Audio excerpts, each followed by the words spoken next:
Es explicar, pero lo percibes. Ha sido así durante toda tu vida. Algo no funciona en el mundo, no sabes lo que es, pero hoy está como una pastilla clavada en tu mente y te está enloqueciendo.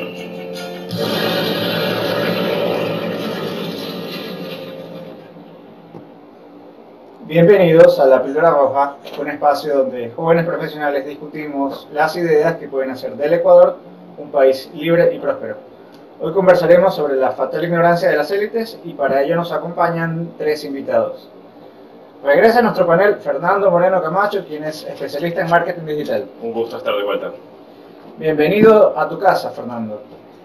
Regresa también a nuestro panel José Andrade, quien es analista económico y político. Muy buenas tardes, Gustavo, y buenas tardes a todas las personas que nos están escuchando. La verdad es un gusto volver a estar aquí en los micrófonos de La Píldora Roja. Es un placer que estés con nosotros, José.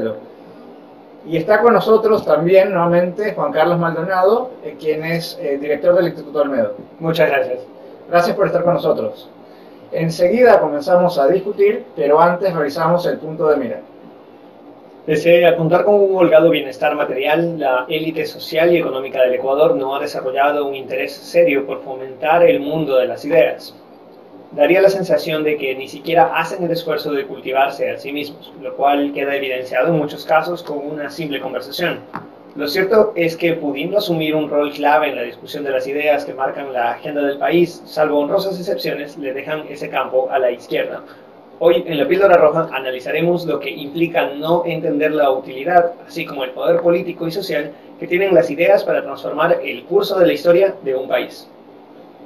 Se dice que los intelectuales y políticos de izquierda han conformado una alianza exitosa en términos políticos, ya que cuentan con una estrecha relación entre cultura, pensamiento y conducta electoral. Este no parece ser el caso de políticos de otras tendencias, que tienden a despreciar el mundo cultural e intelectual.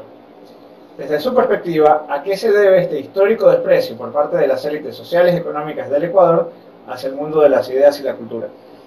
Yo creo que principalmente este desprecio por las ideas se debe al gran cortoplacismo que tienen las élites sociales y económicas en el Ecuador. Yo creo que las élites no piensan en el largo plazo, sino que lo que buscan en vez de eso son cambios o resultados inmediatos. Y obviamente eso los lleva a, por ejemplo, aliarse con los políticos que están en el poder o alinearse al menos con ellos.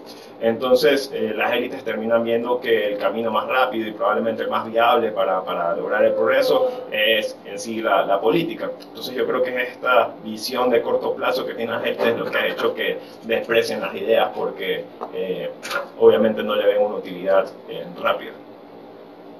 Bueno, la verdad es que yo, en el tiempo que llevo tratando de promover las ideas de libertad en este país, observo que existe apoyo, pero no es suficiente, no en la cantidad necesaria para contrarrestar esta divulgación de ideas que sí se ha hecho desde la izquierda, que sí se ha hecho desde el socialismo, porque yo creo que ellos más temprano que otras corrientes de pensamiento político entendieron el rol que una idea juega dentro de una sociedad, entendieron el impacto y la necesidad de la difusión de determinadas ideas. Y es por eso que hemos visto nosotros en Ecuador, no solamente a las élites, no solamente al estrato social medio, sino a la población en general, ser educada por gente que a su vez fue adoctrinada con ideas socialistas y con ideas de izquierda. Y lo vemos clarísimo, la Unión Nacional de Educadores es un grupo de gente que, si bien llevaba la labor de docencia adelante, pues tenía ideas de izquierda, ideas de socialismo, creyeron en Marx en su momento, creyeron en que los trabajadores tienen derechos que son inalienables, ¿ya? Y que son irrenunciables de una serie de cosas, y al final aprendimos eso. ¿Por qué? Porque la izquierda, o los socialistas de todos los tiempos, entendieron que las ideas importan. Y esa es una cosa que creo con el tiempo, de a poco, las élites de la otra vereda van entendiendo que es necesario fomentarlo. También yo creo que hay una gran carga pragmática en todo esto. Si lo pensamos de este modo, las ideas de izquierda casi siempre han sido una retórica muy de mirar hacia adelante, a un futuro que parece imposible. Mucho de esto se hablaba siempre se habla de esta analogía de las utopías, de para qué sirven las utopías sino para avanzar. porque en serio los planteamientos de la izquierda son utópicos, es decir, no puedes alcanzar, ¿no? Pasaron 60, 70 años en la Unión Soviética persiguiendo crear este hombre nuevo que no iba a ser egoísta, que iba a trabajar, que se iba a sacrificar por todos los demás, que sería un hombre perfecto, y nunca lo lograron porque las personas no son perfectas. Entonces hay mucha retórica en cosas imposibles, mientras que las ideas que se contraponen al socialismo son ideas muy pragmáticas y casi siempre están asociadas pues al trabajo duro, al ahorro, a ver todo en un largo plazo. Y hay que admitirlo, la gente no siempre está muy animada de hacer cosas en el largo plazo. Entonces, si vemos la naturaleza de cada una de estas ideas, nos podemos dar cuenta de por qué muchas de ellas siempre, y los ideales de la izquierda siempre están asociados a cosas maravillosas que se pueden hacer. En Estados Unidos tenemos a esta congresista apellido Ocasio-Cortez, que está hablando de hacer un montón de cosas que primero ella no tiene la potestad para hacerlas como congresista, y segundo, tendrían que hacer que Estados Unidos incurra en una deuda exorbitante para hacerlas, pero las sigue repitiendo sin parar. Mientras otras promesas más pragmáticas, más posibles, pues no inspiran tanta emoción como otras cosas. Entonces, ahí está en parte el hecho de por qué estas ideas se adoptan con tanta facilidad. Tienen una carga emocional extraordinaria, tienden a inspirar a las personas, aunque suenen imposibles, para perseguirlas, para caminar detrás de ellas. Es bastante claro que en el Ecuador las élites sociales y económicas que tienen ideas cercanas a la libertad económica, o que al menos dicen adherir a esta corriente, invierten poco y nada en cultura e intelectuales. De hecho, la presencia de estas ideas en los medios, en el arte y en la educación es bastante débil. En su opinión, ¿cuáles son las estrategias concretas para revertir esta situación? Y aquí abrimos el debate. O sea, yo creo que primero tienen que dejar atrás ese cortoplacismo y pensar en el largo plazo. Y eso requiere inversión, tanto de recursos como de tiempo. Hay que darle todo el esfuerzo posible, como hizo la izquierda, para poder acaparar un poco más el mundo de las ideas, ¿no? Y sobre pasos concretos que podrían tomar, yo creo que la gente de las élites debería invertir dinero, por ejemplo, en centros de estudio que se encarguen en promover ideas como el emprendimiento, como el libre comercio, que creo que son mucho más tendientes a llevarnos a un progreso económico.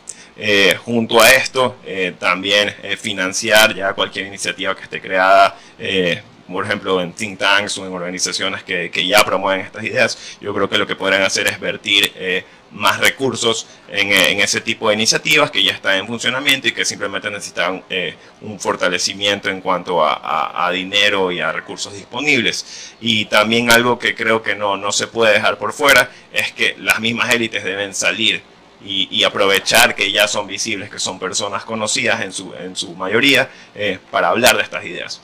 Aparecer en los medios de comunicación, aparecer en programas como estos, que se creen también más programas de radio, donde se hable sobre estas ideas.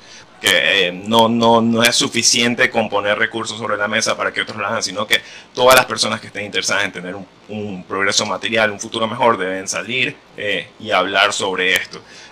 Porque va a ser la única forma de contrarrestar y vencer toda esta oleada de ideas de izquierda que nos ha dominado durante los últimos 50 o 60 años. Bueno, la verdad es que esto de las ideas es algo de tomarse en serio, ¿no? Y las personas que nos están escuchando y por ahí tienen empresa o son emprendedores o creen que lo único necesario para salir adelante es que se remuevan ciertas trabas en lo empresarial, pues deben tomarse muy en serio esto de la difusión y la defensa de determinadas ideas. Porque las sociedades que prosperan tienen elementos en común, tienen la creencia compartida de que se debe respetar la propiedad privada, de que es importante el rol que las élites pueden jugar en determinado momento en la sociedad.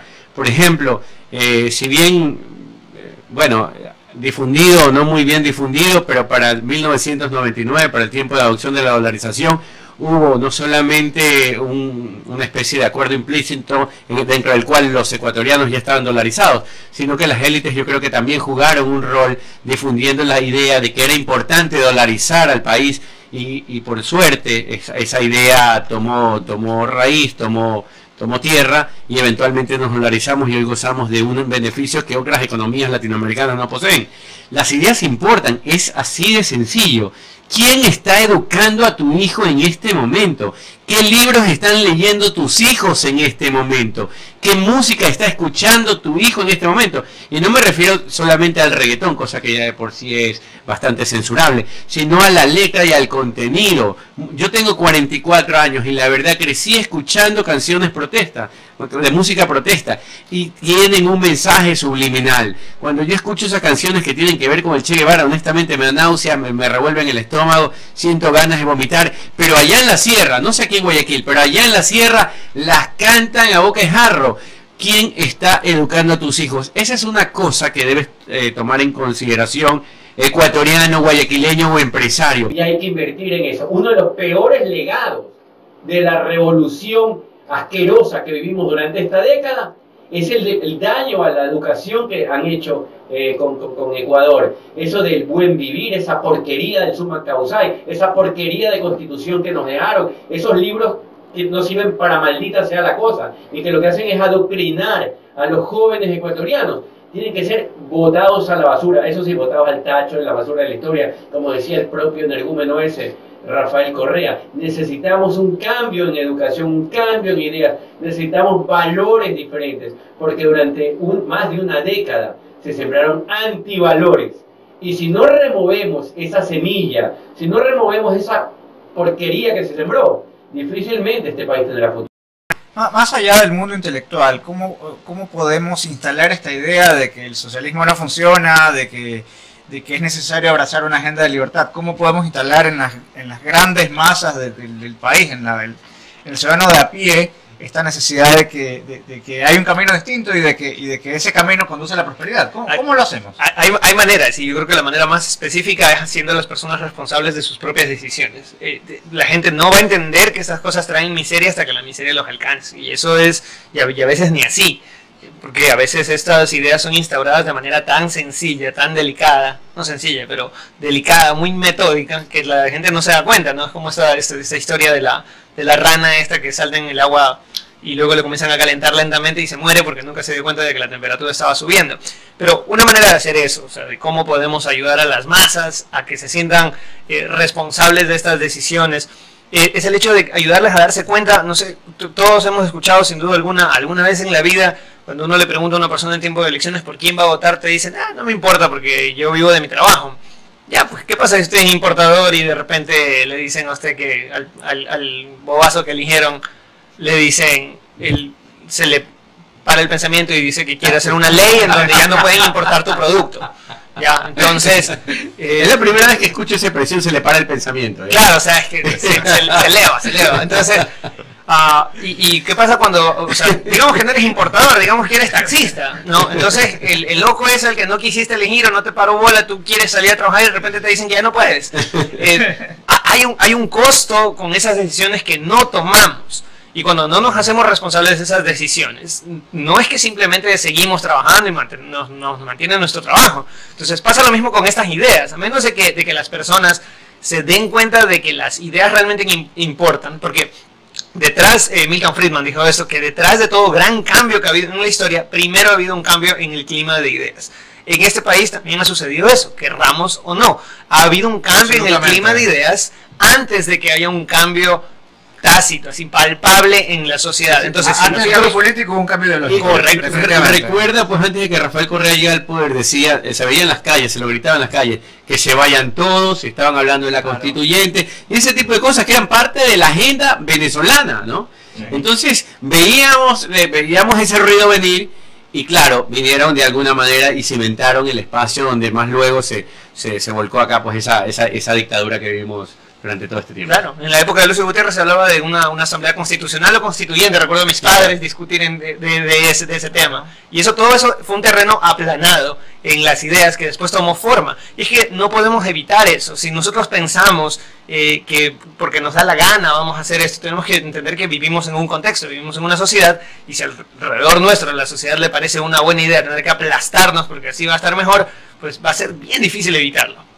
Pero fíjate que los socialistas esto de verdad se los tomaron en serio, y tan en serio que los ecuatorianos que nos están escuchando deberían no solo pensar en esto, no solamente que Alianza País y el socialismo del siglo XXI infló el tamaño del Estado hasta volverlo uno de esos gordos que tienen la cama durmiendo en otra cama, sino que adicional destruyeron el tema de educación. O sea, si nuestra educación ya era mala, pues se volvió se volvió antieducación lo que sucedía en las escuelas. Les ruego a los padres que miren los libros de estudios sociales y que vean que el Che Guevara, ese asesino serial, está dándole consejos a sus hijos.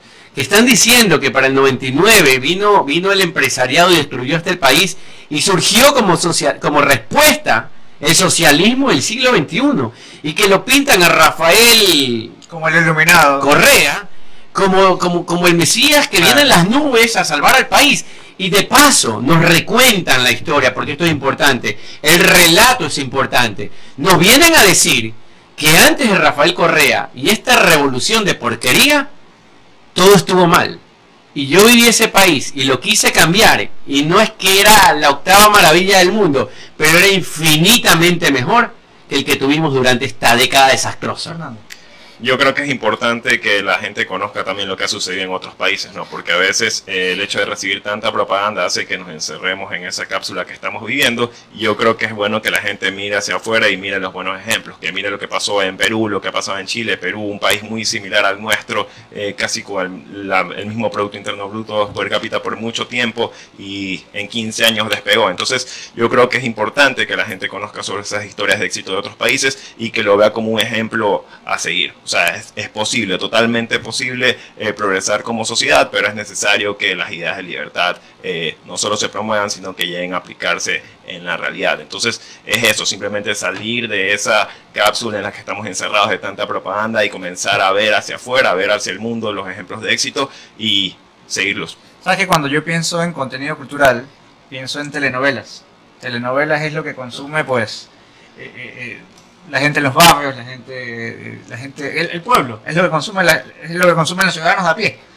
Y el contenido de las telenovelas, nos guste o no nos guste, nos hayamos dado cuenta o no, tiene un mensaje ideológico bastante potente. Entonces, no sería tal vez necesario tener telenovelas con otro relato, con otro argumento. Por supuesto, y no solo telenovelas, también películas, documentales, y es ahí donde es importante que las élites pongan dinero, inviertan recursos, no solo en educación, sino también en la producción de contenido que tenga estas ideas de libertad y inmersas, porque eso es lo que más consumen las personas en una sociedad. Entonces, eso es sumamente importante. Las élites deben invertir en eso, en telenovelas o en cualquier tipo de contenido que sea visual, películas, documentales, incluso música. Voy a abrir un bar libertario, ya me convencieron. Sí, porque la cultura es el mejor vehículo que existe para promover ideas, ¿no? Y entonces tenemos que utilizar ese vehículo para promover la libertad. A mí realmente me asusta ver telenovelas y ver que, por ejemplo, se habla de los pobres buenos, de los ricos malos, de que el rico es rico porque le robó a otro, porque asesinó a alguien, y de que el pobre se vuelve bueno solamente porque es el hijo de... Simplemente porque era pobre, ¿no? De un accidente, o porque y por esto heredó, o porque se casó con un millonario, o sea... Sí. Estas cosas tienen que cambiar. Bueno, desde que pusieron eso de que un alto mandatario está mandando droga a Bélgica, ya comenzaron a ser un poquito más pegados a la realidad. pero efectivamente existe este caso que José lo puede describir mejor que yo, sobre el tema del autor de las telenovelas venezolanas, que cambió de parecer después de ver la consecuencia que hubo.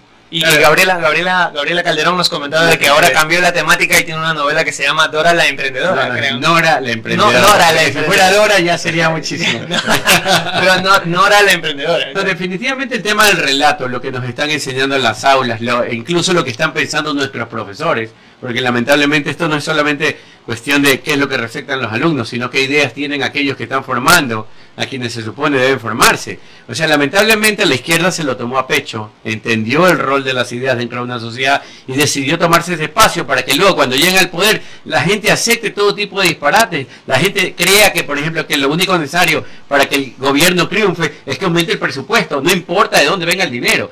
La verdad es que si nosotros, los que creemos en la libertad, si los que tenemos esta idea de que una sociedad se conforma con mayor responsabilidad por parte del papá, de la mamá, con mayor responsabilidad personal, no nos tomamos también la responsabilidad de financiar y promover las ideas de libertad, otros lo harán, como de hecho ya lo han venido haciendo durante décadas estos socialistoides de todos los tiempos. Sí, es verdad lo que dices, es hora de tomar nuestro turno, el turno que merecemos. Ya hubieron, no sé, 50, 60 años con ideas de izquierda. Yo creo que ya ha llegado al punto de quiebre en el cual ya todos nos dimos cuenta de que esas ideas no funcionan. Por eso debes escuchar la píldora roja, para que tengas una nueva versión de la historia. Exactamente, tenemos que tomar nuestro turno y poner todos nuestros esfuerzos en promover estas ideas, porque la verdad es que no hay tiempo que perder. Mira, yo tengo una frase, me encanta, siempre la digo: lo único necesario para que el mal triunfe es que los buenos no hagan nada. Señores, yo sé que allá afuera, detrás del micrófono, hay mucha gente correcta y decente que nos está escuchando y está entendiendo este mensaje. Hay que apoyar las ideas de libertad para poder enterrar las ideas del socialismo. Correcto, y no puedo estar más de acuerdo. Pero y justamente cuando podemos darnos cuenta de que vamos a pagar las consecuencias de esas malas decisiones, que esas decisiones van a venir y van a cobrarnos factura, y que lo están haciendo, es que nos vamos a dar cuenta de esto. Y para ilustrar estas cosas, yo creo que no hay mejor, o sea, hay muchísimos medios. Recientemente escribí un artículo en el blog acerca de que no solamente de libros vive el hombre, no solamente a través de libros se puede aprender, y veía este meme que alguna vez alguien hizo que decía: ¿cómo explicarle el tema de los aranceles a mis amigos? Y había una foto, dice: sin aranceles, y eran como 3 botellas de licor y una de 3 litros de Coca-Cola. Con aranceles eran menos botellas y una Coca-Cola más chiquita. Y decía: a ver si así por fin entienden. Valernos de todos los medios para entender que tendremos una mejor vida con menos regulaciones, con más libertad. Por todo lo expuesto, podemos concluir citando al economista austríaco Ludwig von Mises, quien sostenía claramente que la historia de la humanidad es la historia de las ideas. Son las ideas, las teorías y las doctrinas las que guían la acción del hombre, determinan los fines últimos que éste persigue y la elección de los medios que emplea para alcanzar tales fines. En otras palabras, señores, las ideas tienen consecuencias, nunca lo olvidemos. Esto ha sido todo por hoy. Muchas gracias por acompañarnos esta tarde en La Píldora Roja. Como cada semana, en nuestros próximos programas continuaremos conversando sobre los temas que pueden hacer del Ecuador un país libre y próspero. A nombre del panel se despide de ustedes Gustavo Izurieta. Un abrazo y hasta el próximo lunes. El siguiente es un espacio publicitario.